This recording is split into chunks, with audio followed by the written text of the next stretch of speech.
First click, I did want to show this. You'll need to download the Smart Virtual Background package. So don't worry about that, but anything you click, it'll come up, and then go ahead and proceed to download. Quick download, quick install, but just so don't be concerned if that one comes up first. You do need that. And there we have it, and it is right behind me. Now this is important. So if you open up Zoom, and there's a couple, for instance, there's a couple of videos here.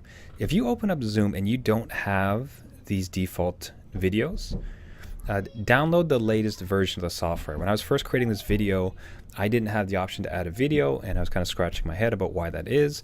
And in fact, it's just because this feature is only in some of the latest versions of Zoom. So make sure you have the latest version from the Zoom website to enable the video part of it.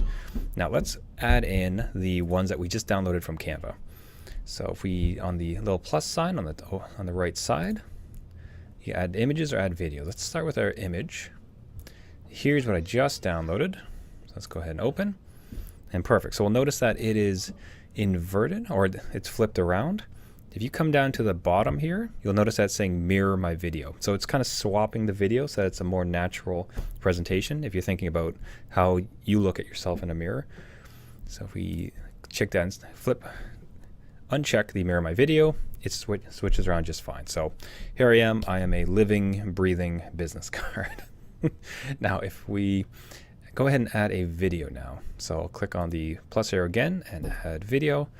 Let's find that video that we had just downloaded from Canva, and it is a psychedelic good time here.